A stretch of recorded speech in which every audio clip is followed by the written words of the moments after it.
both a school counselor if you're interested in also getting the PPS for 60 units. It makes you LPCC eligible. So your eligibility for a licensed professional clinical counseling licensure, that's offered after, and it's very similar to an MFT in the sense that after you graduate from LMU, you will then have the supervised clinical hours you'll need to work towards licensure.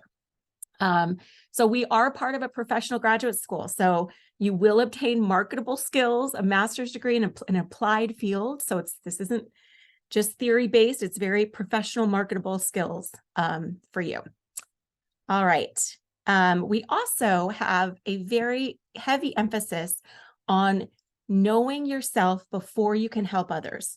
We really encourage all of our students to engage in some type of counseling, either prior to or during our program. We also, in every single class, take a look internally at our own biases, our own growth, our own self-awareness, right? And that is something that every faculty member prides themselves on. Knowing yourself before you then enter into a relationship with another person where you're helping them, right? You want to know your own growth potential and what you need to work on. We offer candidate disposition forums. So we do recognize this is a professional program. It's also very, very much based on human communication skills, right? So kindness, caring, how punctual are you? Are you a leader? Are you a responsible performer? A data-driven decision maker? These are things that we're going to assess both at the end of the first semester of the program and again, right before your internship. So like most programs in the counseling field, we really do have to make sure that those are skills that you come with as well and not just the academics. What makes our program probably the most unique is that we are a Jesuit university, so we follow the Ignatian pedagogy and the idea of curia personalis or cura personalis, and that's the care of the whole person. So we're not just focused on one individual aspect of a person. We believe we're all works in progress. Our past does not define who we are or who we can become. And so we're always, embracing the care of the whole person, both in ourselves and in our clients and students that we serve. All right. We are going to go over this briefly because you will see this. If you come into our program, you will see this, and the students are nodding that are on here. You'll see this at the end of every single syllabus. So this just really details, right, the Ignatian pedagogy paradigm, that it's not just about theoretical knowledge. We're not just, pummeling you with textbooks. We're really giving you that reflective time, the time to evaluate, the time to experience things. So almost every single class has practicum hours tied into it, where you're working with a partner, you're doing clinical work, you're out in the field, you're in the community. And so that is a really great way to pull in some of the knowledge that you're learning in your classes. All right, it is time for us to turn it over. So you will see these smiling faces are current students that are part of our Counseling Graduate Student Association. So if they've got a little red star next to them, they are here, and thank you all for being here. So I've asked them to show up, to just provide a smiling face and then introduce themselves and maybe give you a perspective on what it's like to be in the program, maybe a couple of tips. So why don't we go ahead and we'll start with, let's see, there was somebody that needed to leave for class. Was it? It was moi. Hello, everybody. You, Antonio. So let's start with you. Welcome. Hi. Hi, everybody. Thank you for having me, everyone. My name is Antonio Huereca. I use he, him pronouns. I'm actually now a second year. I'm pursuing my master's in school counseling. I'm going specifically for my PPS and CWA. That is a big mouthful to say, but if you would have asked me the same question last year, I wouldn't believe that I would have been in this position, which is kind of puts into testimony the points that Dr. Atwater was saying about how much this program really cares about the whole person. For a little bit of context, I personally went through UCLA in my undergrad, so my undergrad career was very much, I felt like a number. Like I felt like I had to get things done, check off the boxes, and if I don't meet those requirements, then I'm not good enough as a student, which is what catapulted me to mental health altogether. And every single professor that I've taken here, from the very get-go, really emphasized the point of taking care of yourself as a person. And I felt the love, like, from every single professor that I've ever had from the very beginning.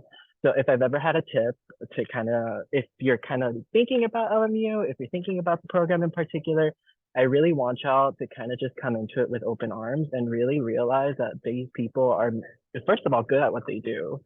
Because I've had many a moments where I sit in class and I'm just like, oh my God, like this is all hitting. I never had time to think about this. But also kind of understanding that right now mental health is like at its like where it's needed the most. We just came back from pre-pandemic, I mean, post-pandemic times. We're still in the pandemic now. You're seeing a lot of mental health shockwaves. So right now you're needed. And right now, like anything that kind of makes you want to consider like, oh, can I really help someone else? Every single professor has made me feel like I have something to offer. So if it means that you want to simply help someone else and you want to get the training for it, I highly recommend coming to our program. So that was a big word vomit, but hopefully it made sense. Um, That was yeah, and hopefully you can join our program for CGSA. My colleagues will talk more about that too. That was wonderful, Antonio. Thank you so much for that. And any of you as students, if you are willing and kind enough to put your contact information or your email, your LMU email in the chat, if there are any additional questions from this group of applicants, that would be awesome. Not required, but optional. And thank you again, Antonio, for sharing your perspective. Next up, we have Jennifer. Hi everyone, I'm Jennifer. This is my first year. I'm going into my master's for counseling and LPCC. As at the moment, I've only taken 2 classes, and one of my professors is actually here tonight, Dr. Hofskin, she's amazing. Like Antonio said, the one thing I absolutely love about LMU is that everybody is just so easily there for you. It's so easy to contact a professor or someone that we need help. And I recently joined our CGSA, and I feel like I have people to run questions by, or someone if I need help and I can't reach a professor. And it just, everything feels like you're right at home. You feel like everyone's here connected and everyone's here to help each other out. And it's amazing. My professors are amazing. They're there. We need help. They're just like a text away. I mean, an email away. So it's like, yeah, if you guys are interested in helping everybody else through this mental crisis that we're having, we need you. So go ahead and apply, and then welcome to LMU, right? And yeah, thank you for having me here tonight. Thank you so much, Jennifer. Really appreciate that first year perspective too. It can be done. Look at her smiling face. And Antonio, second year, congrats. So, okay. And last but not least, we have Gracie Elder. Gracie, go ahead and share what you have to say. Hello, everyone. Love to be here tonight. My name is Gracie. I use she, her pronouns. I'm also a second year. I'm in the LPCC track. And I've had the pleasure of having a few of the professors on this call, either this semester and past semesters. And I'm just going to keep harping on it. The community at LMU is uncomparable to the others. When I was looking for grad schools, I came from a public university, a CSU, and I really wanted to continue having like that sense of community in university, especially because a lot of our years were impacted by COVID and lost some of that sense of community. So LMU, like looking around LA, really offered that group dynamic, and especially CGSA, just creating a community within graduate school, not just showing up for classes and then going home. You have the socials, you have the programs, they have like others, I want to say like galas, I think that's a term for it. Like the winter gala is a huge event. There's other things going on at LMU that graduate students are always involved in. And becoming a part of the community totally changes your experience when you're at graduate school. It's not just another class, it's not just another test. You're able to hang on out with like your informal cohort of sorts, all the classes that you get to hang out with all your friends for. And you get to create that sense of community by either being involved in CGSA or just involving yourself in the things going on at LMU. Wonderful. Thank you, Gracie, so much. Thanks to all of the students from the Counseling Graduate Student Association. It doesn't take much to join. It's free. And it is, as the students mentioned here, it is really an opportunity for you to get involved. Some of your classes might be online. Some of you are, you've got busy lives and are, this time, I almost said in our 20s, but not everybody's in their 20s when they come to grad school, 30s, 40s, 50s. Wherever you are in your life, you're not in undergrad anymore, and you're really kind of juggling a ton of things. And so this was our way of really creating that sense of community, no matter where you are. And just also, I think it was mentioned too, sometimes you don't want to ask faculty questions. You don't want to ask your professor, you want a fellow student's perspective. And that's, again, what this is for. So they do, I think they, and correct me if I'm wrong, students, but there's a mentoring program in effect too, or starting up so they're going to buddy you up with somebody, so that you can kind of have that perspective as well. And then I'll turn it over to Dr. Francis if there's anything else to say, because of course she is your go-to. If you do decide to come to our program and you're admitted, one of the first things you should do is join CGSA, and I'll have her share a couple words there. Yes, thank you so much, Dr. Atwater. It has been amazing to watch a group of students just become the voice of more students and just work together. Sometimes they've kicked us out of meetings and they're like, we don't need you. We got this, right? And I love that. Although we're always here to support, we just love that these students are just taking it on, coming up with really, really relevant, both academic, very professional, and also very fun events. They went on taco walks, hikes. They're working on a mentorship program right now where, kind of have buddies for mentors.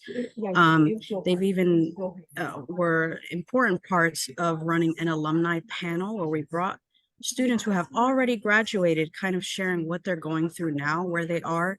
And our students were very, very important in gathering all the resources to be able to do that. So it's amazing. I have left my email in the chat because I do have to have the wonderful pleasure of teaching right now.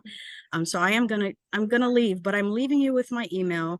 Once you get accepted into the program, please feel free to email me and I'll give you more information as to how to join CGSA. And if you have any questions for me as an assistant director as well, feel free to shoot me an email as well.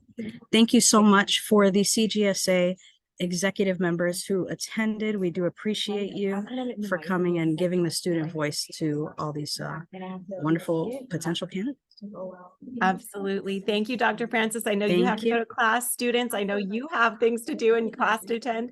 So thank you all. And I hope that gives you a sense of what is in store for you if you come here as a graduate student. All right, so moving forward, we're going to turn it over to Dr. Maya Hoskin to talk a little bit about what it looks like when you're actually here. Hello again, everyone. So as Dr. Atwater mentioned, our offerings in the fall and the spring are a little different from our offerings in the summer. So first off, for fall and the spring, you're going to be attending classes Monday through Thursday. And the way we have the classes designed and organized is really convenient, or at least attempts to be very convenient for you all. And within that, there are two main slots where you'll be taking classes, either 4:30 to 7 or 7:15 to 9:45. Now, with that said, you could get really lucky and be able to stack your classes on certain days to reduce the number of days you have to come to class, or per week. But that all just really is contingent on which classes you're taking, when they happen to be offered semester to semester, because not every class is offered each semester and not every class is offered at the same time each semester. But you'll be talking with Dr. Mike more about that once you enter in the program to kind of decide on your specific schedule. Now, with that said, during fall and spring semesters, you're only going to be meeting once per week, right? And that is for a total of 16 weeks. So 16 weeks each semester, each class meets once per week for, I guess, a little bit over 2 hours, almost right under 3 hours, right? Now, in terms of summer looks a little bit different. So summer is cut in half, right? We have summer session 1 and summer session 2. Each summer session consists of 6 weeks. And because the time is, condensed, right? We're not as long as that 16 weeks, right? We're less than half. You'll actually meet twice a week, right? But you'll still only meet, we only still have classes Monday through Thursday. So that's nice. Either way, you have Fridays off, or you might have more than that, just depending on which class, or classes you're registered in. That said, classes are Monday through Thursday, and that similar format of classes either falling on between at 4 p.m. to 7 p.m. or 7:10 p.m. to 10:10 p.m. Most of our classes are capped at about 15 to 20 students. Now, you might have a larger class and more of our, like for example, in theories or career, right? That's more content-based, right? You might have like a larger class, maybe tops, like I said, about 20. But once you get into your more clinical classes or your more specialty specific classes, you'll see that the numbers are far fewer, right? And so you might have 8 to 14, 8 to 12 students in those classes. And those classes include helping skills, right? Because that involves more clinical, one-on-one, a lot of observation work. I believe in culturally responsive, even multicultural counseling because of the sensitive nature of some of the things that we discuss. And so for the most part, you're not going to be enrolled in any class that's over or well over 20, right? In most cases. But again, for those clinical classes and those more specialty classes, it's even less. Also, one other thing to mention before I stop talking is every student, when it first admitted into the program, begins in a provisional status, right? In order to get out of that provisional status, you have to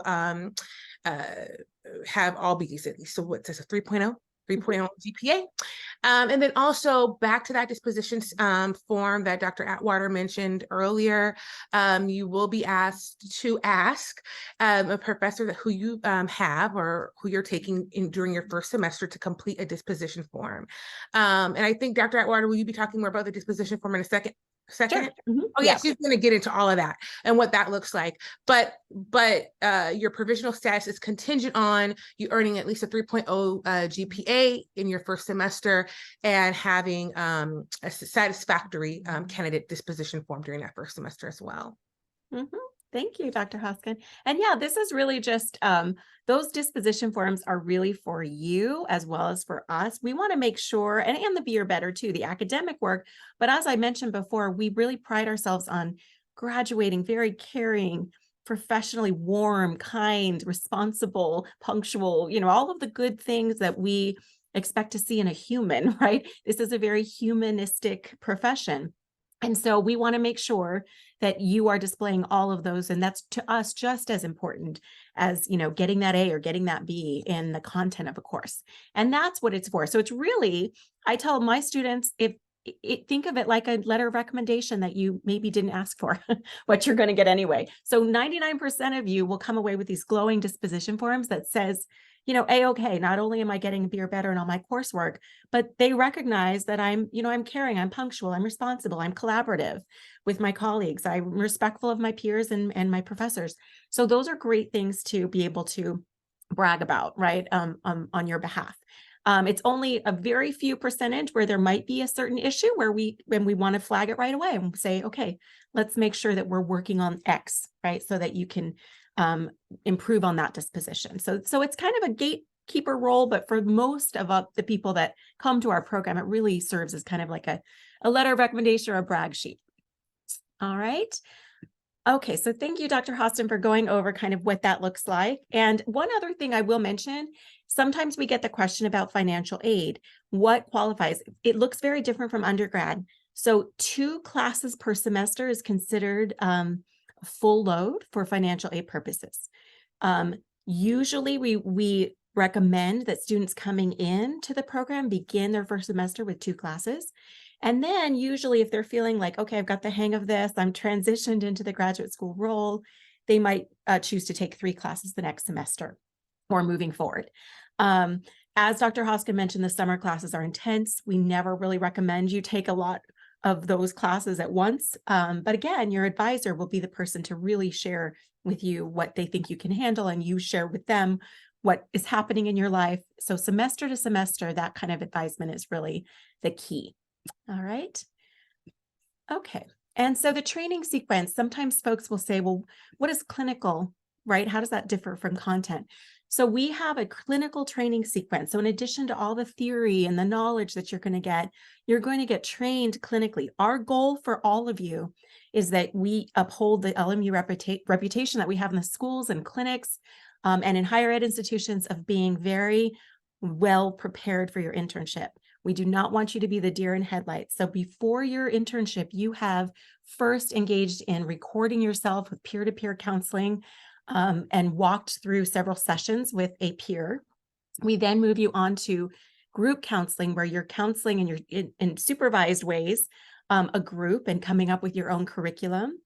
And then we have what's called culturally responsive counseling with individuals. And that's the first time you get a volunteer you've never met and you counsel them from beginning to end to a termination session. And so you're doing all that, building up your skills, getting feedback, recording yourself, which I know is very awkward at first for everybody. But by the time you are ready for your field work, you are prepared. And if someone in your internship says, I want you to take on these students, and can you counsel them? Can you see them for this reason or that reason? Your answer is, oh, of course, I know exactly what to do. I've done this before. Kind of, that's where we want you to be at the start of your internship, knowing, of course, you're going to learn a lot during that year as well. This is another question we get a lot. Do you have a master's thesis? We do not have a thesis option. Instead, we have a comprehensive examination. So this is patterned after most counseling programs across the nation. And in fact, we use the National Counseling Preparation Examination as our comp exam. So that will be required at the very end of your program, the final semester of your fieldwork internship. You'll take that exam. It covers all 12 core content areas of every counseling program.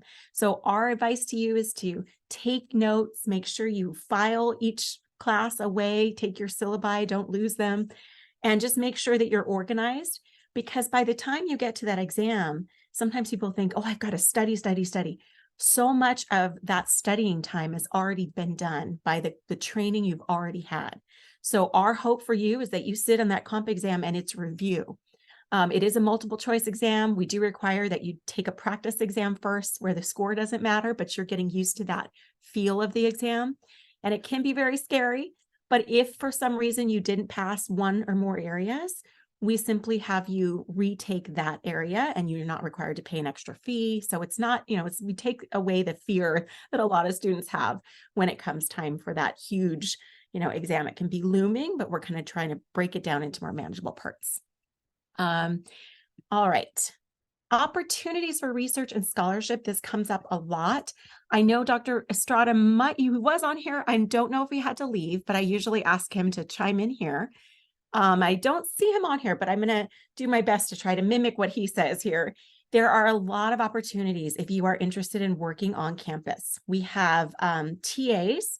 If you're interested and you have done well in a class, you've gotten an A, you go ahead and feel free to email the professor and say, hey, are there TA opportunities for this class? I really enjoyed the class. I'd like to work as a TA. So it's that simple. And if there's room, we usually will say, sure, hop on board. So any full-time faculty member can definitely take TAs every semester. You also, if you're interested in doing research, can become a research assistant. And I usually send you to Dr. Estrada because, again, like you said, he's always active with the research right now. He's doing a very big project, and so he's taking on some RAs.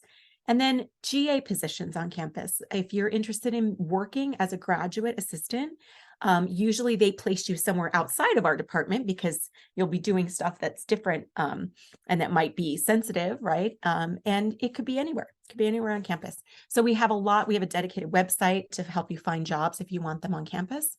And we also typically send a few students each year on to PsyD or PhD or EDD programs. We have students who fall in love again with learning and they want to keep going in their education. And so if that's ever something you at all feel interested in, please talk to one of our faculty at the doctoral level who can tell you, hey, this was what it was like for me. And this is what I think you should do based on your interest.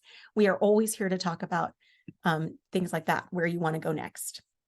And scholarship information, this smiling face here. I have one rule from Miss Cassidy Alvarado. She's like, I'm very glad that you share my face and my information, but please don't have them contact me until they've already gotten in the program. Because I guess one time I did this open house, she got a bunch of, and she was like, I was having so much trouble looking up these students until I realized they're not students yet. So she is lovely. She is there to help you. Every year she reaches out and says, there's not enough counseling students that are coming into my office, and there's some scholarships sitting here for them. So do go visit her. She's very kind, very helpful director of our Office of National and International Fellowships, but that includes potential, kind of external awards that she can offer to you. All right. And I think that's everything that I have. I'm going to stop sharing for any questions that people may have. I know we're going to have time for a little bit of a break before Dr. Blanco. We head over there to the Child Welfare and Attendance Program. For anyone getting a school counseling degree, I would encourage you to go over there to learn more. And then also, just to make your day longer, there's student resource sessions right after this at 6 o'clock, financial aid, which you'll probably want to go to. And then 6:30 career and professional development, and 7 to 7:30 is for anyone doing international admissions. All right. And let me see if I have any questions from anybody in the audience.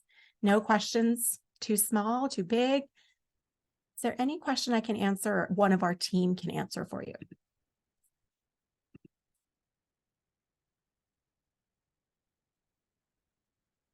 Don't be shy.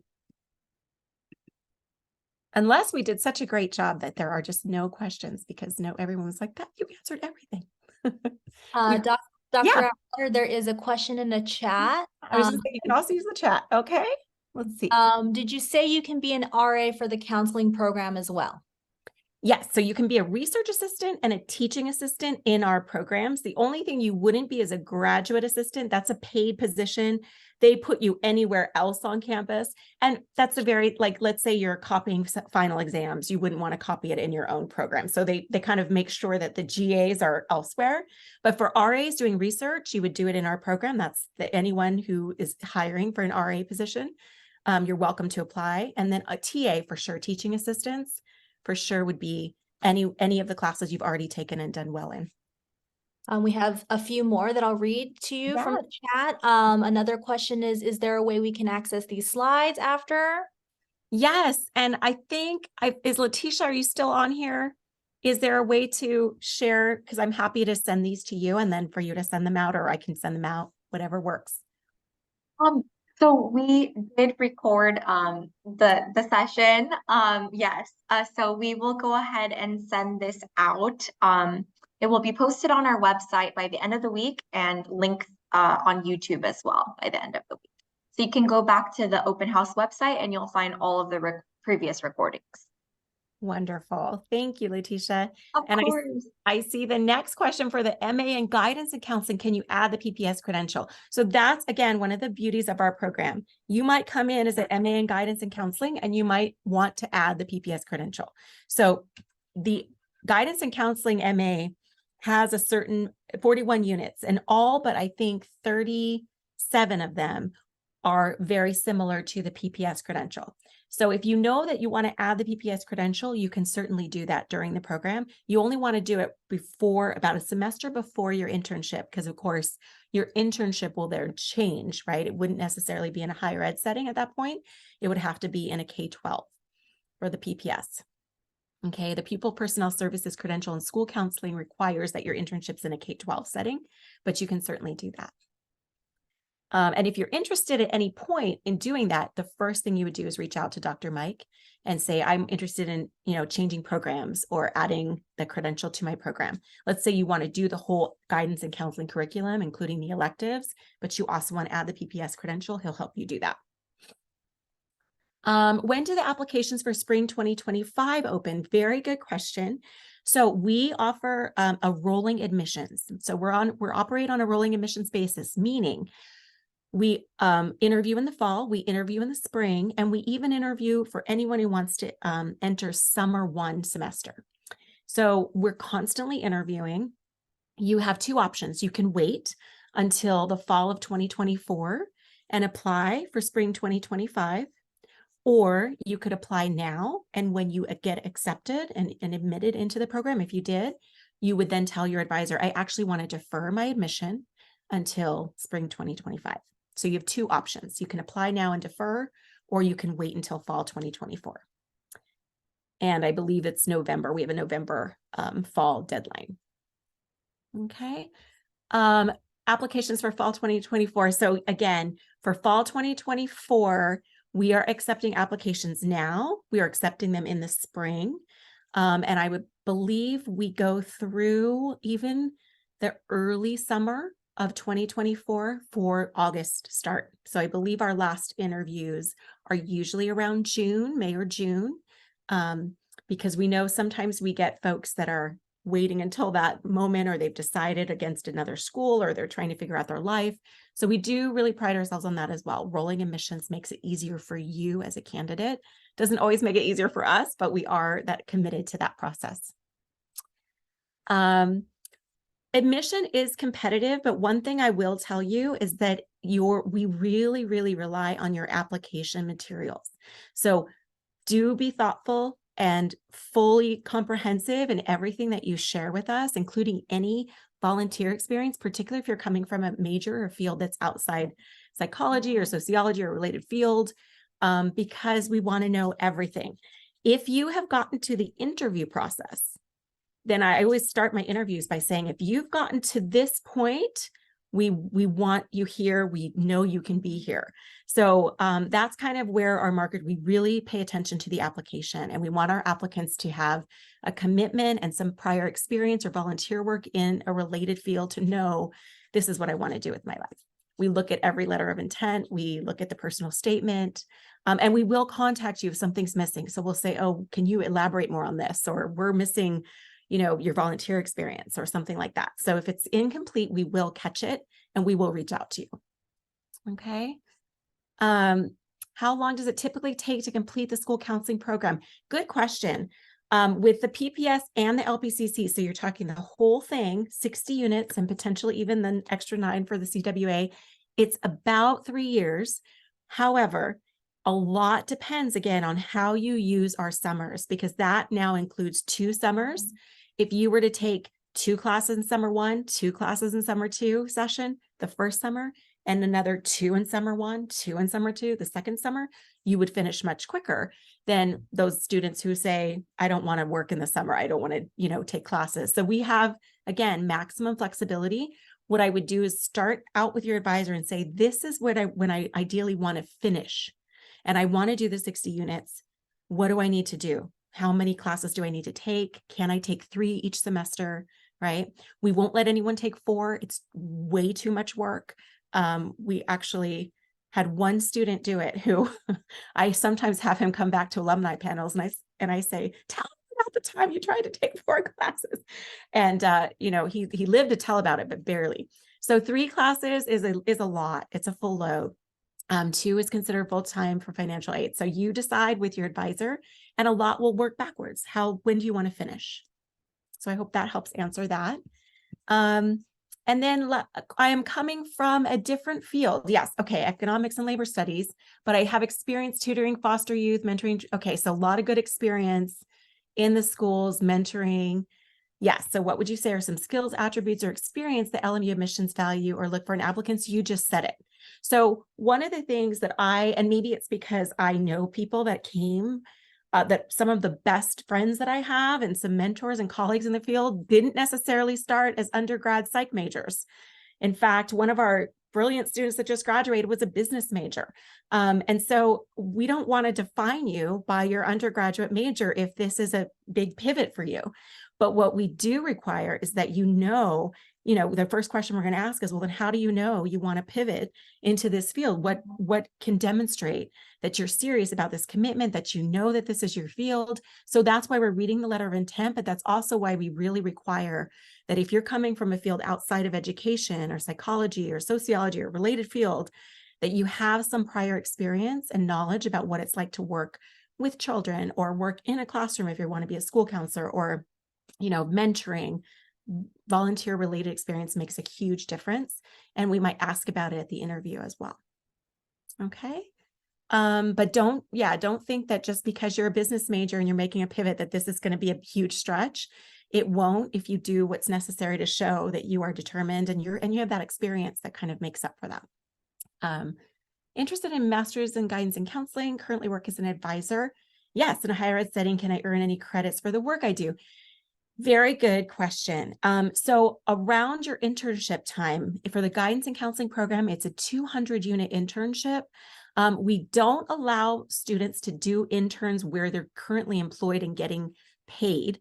And the reason for that is because of that conflict of dual role relationships, where you might think you're doing, checking off your hours for your internship, and someone might see you and say, oh yeah, this is, you're going to put your employee hat on now because I need you to come do this.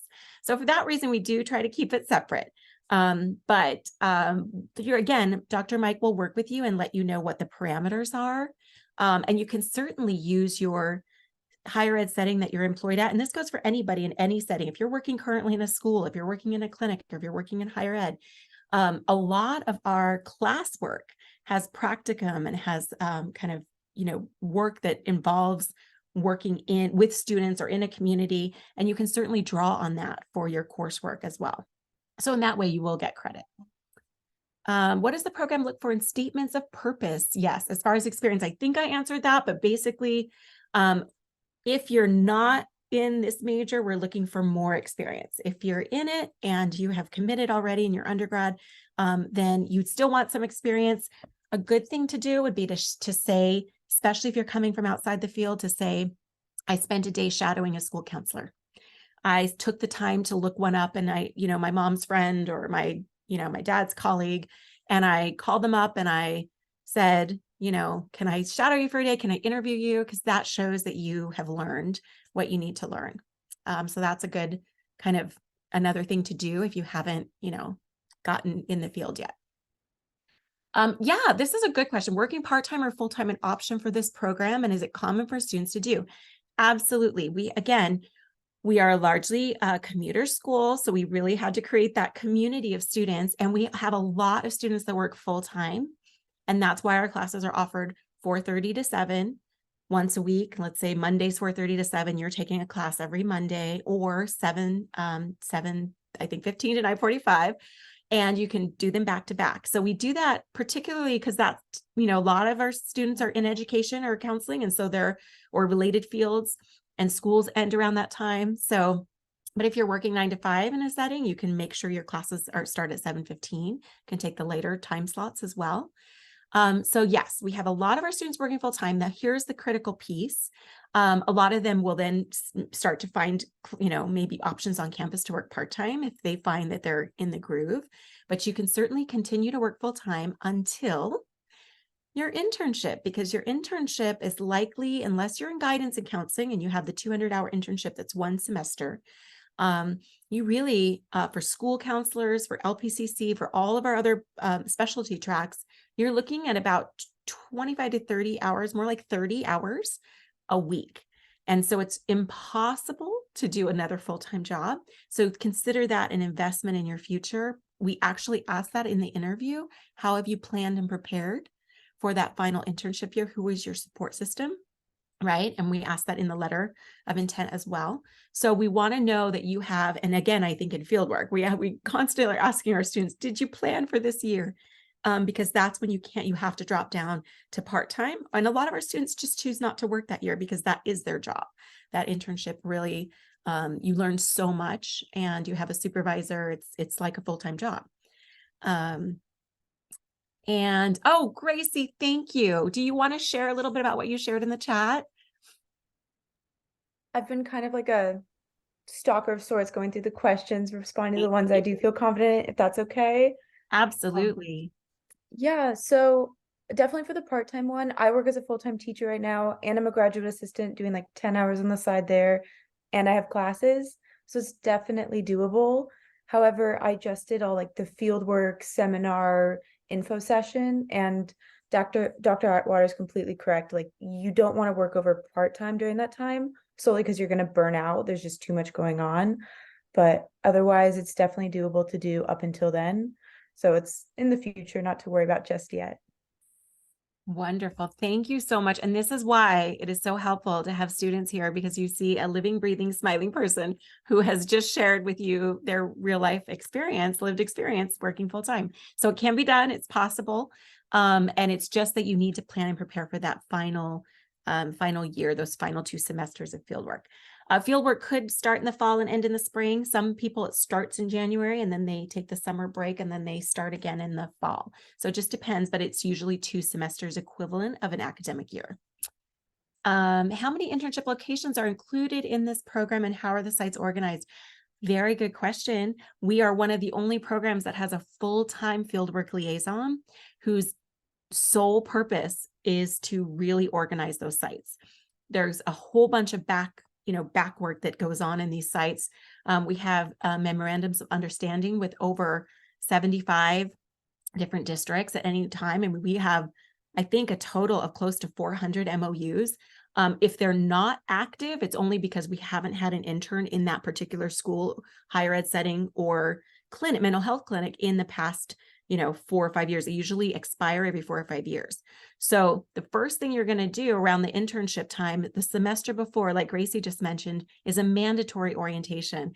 And Esther Gabriel, our full-time liaison for fieldwork, she will conduct the orientation. She will hand out lists of organized sites with active MOUs, meaning that we've had interns recently there. She gives you the name and number of the supervisors to contact. It is a lot like looking for a job. I mean, you are interviewing for these positions, and sometimes you're competing with people from other schools. So as much as possible, we try to prepare you for that. And by giving you lots of options. And then what happens is, as you're starting to look for your fieldwork internship, she will get called and contacted. Oh, can you send me an intern my way? Can you send it? Every single one that she gets, she'll send out to this list of students that are looking for internships. Garden Grove Unified's looking for a school counseling intern for the year. Here's their contact. So it's ongoing. If you have an internship site, let's say you live right next to a school, or you went to a school and you really want to intern there, that can be done. She just needs advance notice. So let's say we don't have an MOU with a certain place, but you really want to potentially work there as an intern. You would let Esther Gabriel know. Ms. Gabriel would be then the one saying, oh, well, let me contact them. Let me see if they're interested. And in an MOU, let me see if they will, most importantly, abide by our huge training requirements, which are state mandated and accreditation mandated. So that's how that would work. So every once in a while we get that question, what if I want to work somewhere that's not on your list? Possible, we just need enough advanced planning. Okay. And then Gracie, thank you. There's a list of approved internship sites. Yep. So I hope that answers that. Let me see. Does the counseling MS also set you up for an LMFT track or only the LPCC? Good question. It's only the LPCC, but they are now considered equivalent in the state of California. So we do have an LMFT program here at LMU. It's very highly regarded. It is a cohort based and it's an art therapy focus. So that is another option for people, but it's very narrow and specific to art therapy. And it is, I believe, a 3-year program. So the marriage and family therapy used to be that the LPCC, you would graduate, do your hours similar to an LMFT, but you wouldn't be allowed to see couples and families. And that was no fair. So then a few years ago, the Board of Behavioral Sciences changed that. So now LPCCs can see every client, family, couples that an LMFT can see in the state of California. And in other states, it's the LPCCs that actually are the counselors, the go-tos. But for some reason, California was late in adopting the LPCC. It happened about, I would say, 15 to 20 years ago now. So it's been we're more recent, but it's exactly the same options in terms of who you can see. So sometimes people say, should I try to do both? No, they're equivalent and they're run by the Board of Behavioral Sciences, both of them. So you might find programs with different emphasis than other, like the art therapy one at LMU, but but in terms of what you can do post-graduation, how many hours you still need to have for licensure, all of that is the same. Let's see, where can we find information about the LMFT program? Yeah, just Google LMFT, LMU, art therapy, and it'll pop right up. It's directly above us in terms of, we're in University Hall on the first floor. And the art therapy is on the second floor. Wonderful faculty, wonderful program. That's another option, but it will be something that it always and only has an art therapy focus. So it's for some people, and then other people want it a more broader kind of graduate education experience, but also the same licensure, similar. What are some of the other internship sites? I know we're reaching almost time, but I think we have enough for a couple more. What are some of the other internship sites that are partnered with this program besides schools? Yes. Airport Marina Counseling Center, D.D. Hirsch. We have a lot of mental health clinics. And if you're in the LPCC track and you are not getting the PPS credential, that's where you would be. You would be doing your 600 hours spread out over 2 semesters in a mental health clinic that is aligned with our training program and has an MOU. And we have a long list, but we have a lot of local sites. So it's sites that are local to LMU, but we also have D.D. Hirsch, and has a lot of locations, including ones in Orange County. The Kinship House, we had a student who was an LPCC who really wanted to work with foster youth. That was their passion. Seneca. So there's a lot of different mental health clinics as well. And the person to kind of connect is Esther Gabriel, and I can put her email in the chat if you wanted exact names or you wanted to check to see if a certain clinic was on our list. You would reach out to Esther. How much do you weigh letters of rec compared to other application materials like grades and statement of purpose? It's really hard to say. I would say letters of recommendation really do count, particularly if they're in the field. But if it's been a while since you graduated and you haven't been working in the field, sometimes it's helpful to have a letter of recommendation that's recent from someone that is working with you currently, especially if you're not in this field. But we do look at those. But we do really read those statements of purpose, and we will contact you if it's not complete. And the reason for that is by the time, if you're invited for an interview, we are pretty sure that you would meet our criteria. And now we're looking mostly at how do you communicate, right? How do you work in a group? We've already looked at your academics and we've looked at your statement of purpose. So I would say definitely put the work in to get letters of recommendation, at least one that's very recent. And it doesn't have to be in the field. It could be somebody who you're working with currently that can speak to your character. How do you accommodate applicants with below a 3.0 GPA? So 3.0 GPA is the minimum requirement for this program. If you have a lower than 3.0 GPA, please write in your statement of purpose why you think that happened. We do have students that have been admitted with less than 3.0 GPA. Maybe, they were a student who their freshman year was just a huge tumultuous transition time and they didn't necessarily do well, or they transferred, or something happened in those critical years that affected or impacted their GPA. We want to hear about that. We really take that seriously. We would want to know about that. And then if we read your statement of purpose and we say to the admissions team, I think, let's have this interview, and we'll have them come in what we call through exceptions.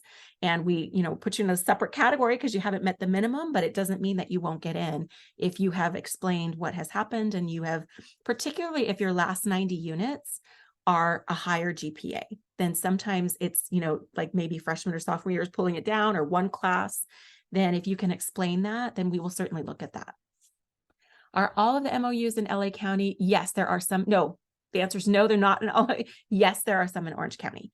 We do have a few interns every year that come from Orange County, particularly more and more as our classes are offered online and hybrid. We have students, that aren't just living close to LMU, they're commuting, or they're doing a lot of their coursework online or hybrid.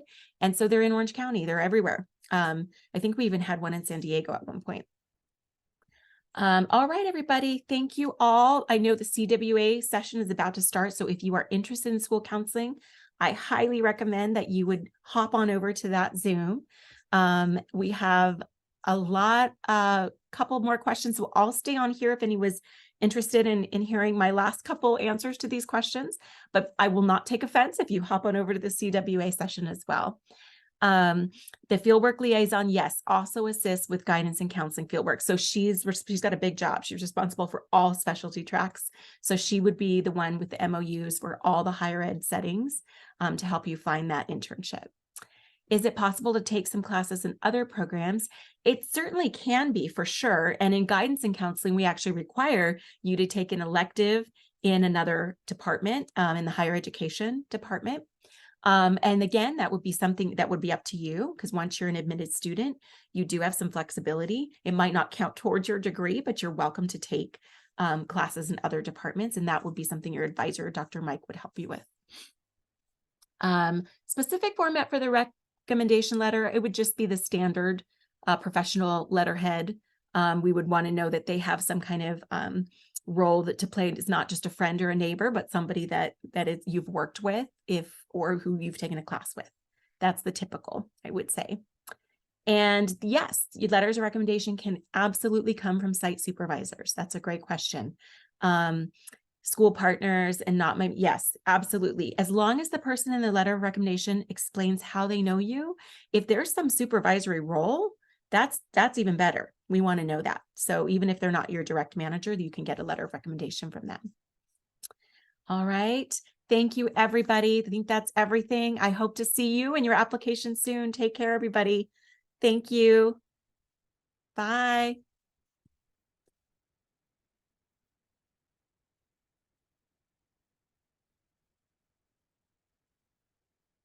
Thank you. Thank you. I'm going to try to put there we go. That's my email. If anybody has any additional questions, never hesitate to reach out. Thank you so Thanks, much. I was going to everybody. ask you for your email, but thank you. Yes, absolutely. Go ahead and feel free to email me any follow-up questions. I'm actually addicted to my email, so I will definitely respond. All right, take care.